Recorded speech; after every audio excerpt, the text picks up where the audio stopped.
Hey, this is Grant Cardone here, and I want to tell you a story that has not been told concerning some of the problems in the marketplace right now, particularly focused on the subprime market and the real estate collapse, if you will.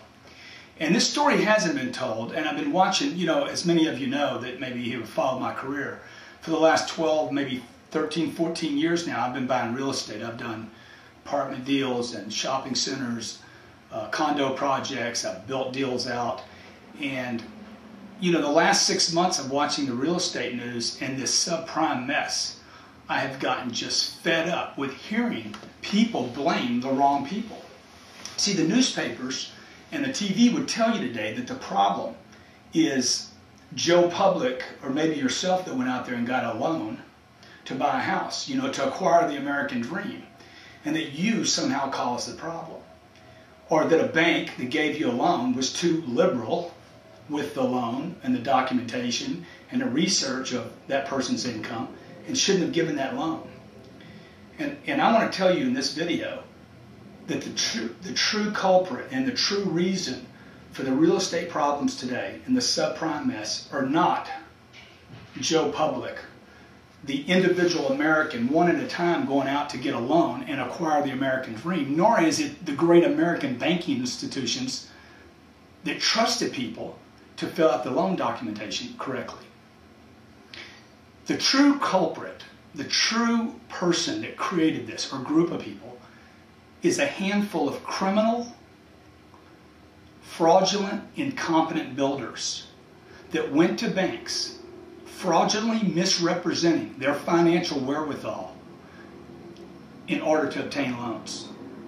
Now, this can be easily discovered today, because the same builders that caused this, if they were slightly investigated, would immediately prove that they were fraudulent on the applications when they got a loan to build a project. You see, to blame Joe Public, who went out and bought a condo or a house, is wrong. It's incorrect. You can't create a $1 trillion problem one loan at a time. You can only do that if a builder first produced the product. There had to be something to loan money on. And here's some of the tricks these criminal type builders, and this isn't all builders, this isn't a slur against builders. 99% of all builders are very competent.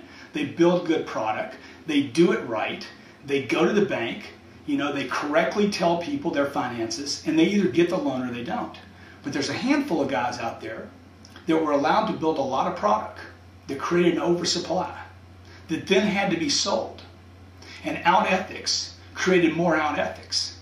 I'll tell you some of the things they did that I know for a fact was done, because I had builders actually running around bragging to me how they would go out and get a loan. I'm not talking about a $250,000 loan. I'm talking about tens of millions of dollars of loans, where a guy would go out and do a $10 million project. He'd borrow $10 million from a first bank, primary bank, and then what's called a mezzanine lender. And then he'd go and get third and fourth lenders if he had to, even hard money loan, what's called very expensive money. He'd string all these loans together for the $10 million and add everything he could to it so that he could get money out of the project as fast as the banks would let him. Take that money he got out, let's say in a management fee, as soon as he could get it from the banks, he would get it, put it on his financial statement as though it was his money, and then go out and do a second deal. See, this created an oversupply very quickly. These builders should not have been in the market. They should not have been allowed to build. Had they given the true financials they had, their real financing, their financial wherewithal, where the money was actually coming from, they wouldn't have gotten a loan. For instance, I have right here, this is documentation on 9 deals I did, okay? Complete loan documentation. Anybody could investigate these 9 deals, and you won't find anything that was fraudulent. You won't find anything that was misrepresented. I have a case here full of deals that I've done. There's nothing fraudulent in them.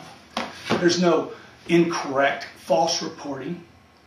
There's not me claiming I sold something when I didn't. And that happened as well.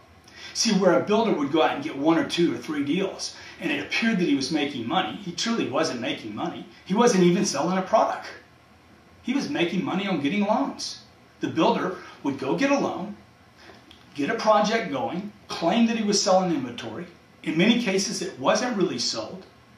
It was a scheme sale where he would get investors, friends, family, employees, executives of the company even, that would go out and get a handful of people, friends, family, and relatives, and say, hey, this is what I'm going to do. I'm going to sell you 1 or 2 of my condos. Okay, now listen to this. I'm going to sell you 1 or 2 of my condos. I'm going to go to Countrywide and get you a loan. No money down, 6% interest. For you doing that, I'm going to give you 16% interest. I'm going to give you 4 points to do the loan. So you're going to pay your 6% to the bank every month. I'm going to pay you 16%. You're going to get a 10% spread. I'm going to give you 4 points to do a $250,000 loan that you did with no money down. That gets you $10,000. Plus the difference between the 6 and the 16, you're going to make 10%. No problem with doing that. He made the sale. He transferred title of the property. The problem is, see, it looked good to the banks because the bank's like, oh, you sold another unit. You sold another 2 units. You sold 13 units, right? But the truth is, he would sit with a promissory note to the investor saying he owed him 16%. And that promissory note never, ever made it to his financial statement. See, this is a complete scam, folks. This is not the cause of Joe Public going out to buy a house. Joe Public's just looking for a place to live. And this is not a problem with the bank giving money to Joe Public. This is a problem without ethics, fraudulent misrepresentation of a person's finances. Here's a guy that would go out and get what's called a personal line of credit with a bank based on his assets of, say, $1 million. He'd then take the $1 million line of credit to be used on a project, say, yes, I want the money. He'd put it on his financial statement, go to a second bank, and borrow $2 million against the $1 million, claiming that that was his cash. Now, most of these banks are federally backed. That means there should be a federal investigation of any and all builders that are renegotiating loans today. Many of you don't know this, but builders are being renegotiated with as I do this video. And they are being serviced faster by the lenders than Joe that is being foreclosed on. And this is a shame that this is happening in America. The truth is, Joe that's trying to keep his home, he did a no-doc loan. You understand? It says a no-doc loan. It says you don't have to do any documentation, I'll give you the loan. However, the builder, his documentation is this thick. Okay? And all you have to do is go back to the last time he did a loan on that deal, the same deal that he's asking the bank to renegotiate right now. Hey, look, you got to write this down. We got to short it. I can't pay it. I can't meet your interest obligations. Okay, I need help. They're renegotiating his loan when he was fraudulent in the first place because the bank doesn't want that project to go back to the bank.